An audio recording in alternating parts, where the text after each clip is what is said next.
New York dealing with another uptick in COVID-19 cases. Rockland County in the middle of a much bigger problem, and officials are now stepping up testing.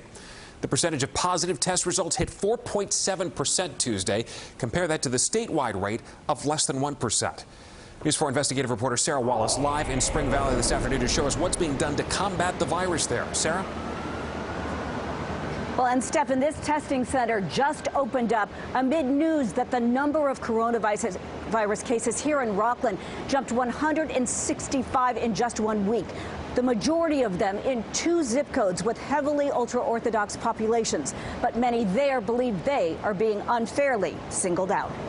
Parts of Spring Valley and the ultra-Orthodox enclave of Muncie now account for 2/3 of new COVID cases in Rockland. As of Tuesday, the county's positivity number hit 4.7% compared to a statewide rate of 0.94%. Some in the Orthodox community believe the jump is related to increased testing. So it is possible that before the high holidays, some people in the Orthodox community decided to go test on an increased level to make sure if they can go to synagogue for the services. And I think that's certainly part of what's going on. Rabbi Justin Schwartz disagrees. Your crews and anybody else that goes into the heavily shopping area will see they're not wearing masks. They're not complying. Okay? And he knows that. Schwartz also critical of what he says is lax enforcement in Orthodox communities, not just in Rockland.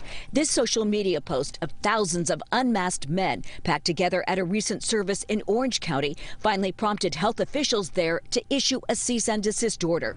The state health commissioner today noted that many Orthodox families travel between counties upstate and Brooklyn, where numbers are also spiking. I recognize that this is partly a religious community, and we have been working with them, and I've been on the phone with them.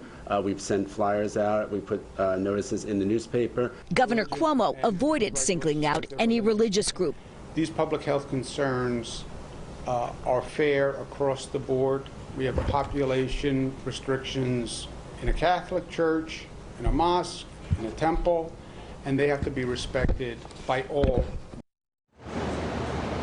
Sources tell us the county executive is meeting with local officials tomorrow in advance of Yom Kippur. And meantime, the Jewish Ambulance Corps Hatzolah released a community message just today asking people to please take precautions as coronavirus cases surge. Live from Spring Valley, Sarah Wallace, News 4 New York. All right, Sarah, thanks for the latest there. Well, a COVID vaccine considered a critical scientific breakthrough as the region and the nation battle the pandemic. Today, new guidance about how this might happen. News 4's Andrew Siff live in the Flatiron District with this story. Hi, Andrew. Hi, Natalie. Both the governor and the mayor talking about the future of the region today and as it pertains to health care. Starting with the governor, who said it is time to start thinking about a COVID vaccine.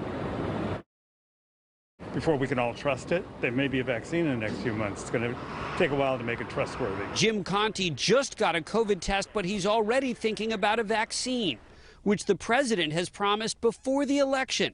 Health officials say maybe not until next year. And today, Governor Cuomo announced his own vaccine task force. New York State will have its own review. The goal, coming up with a way to administer as many as 40 million shots, up to 2 per New Yorker. We should be the model vaccination program in the country. Just minutes earlier and a few blocks south. What we do here can be the model. A similar message from Mayor de Blasio. The mayor said a new lab near Bellevue will soon process 20,000 COVID tests per day. But he also talked about a post-pandemic future with Governor's Island as a new hub to create jobs studying climate change.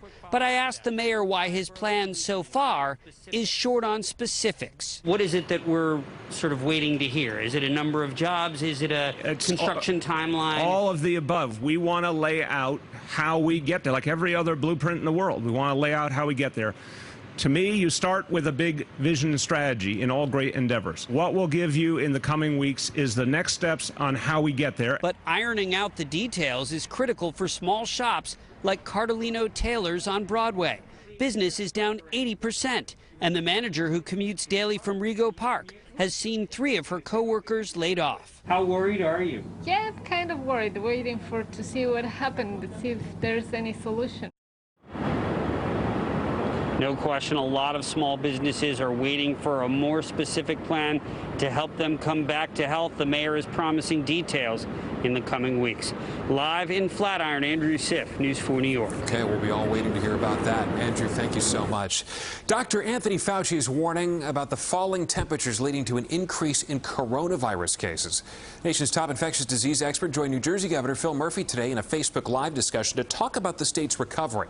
Dr. Fauci says gathering inside during the colder months could spread the virus. So he says there needs to be a plan in place to protect people. Notwithstanding that you got hit pretty badly, right now, if you continue to carefully and prudently open the economy, you can get through the fall and the winter. New Jersey is still seeing hundreds of daily cases and has a transmission rate of more than 1%. That rate much more stable than it was in the spring when New Jersey was one of the country's hotspots.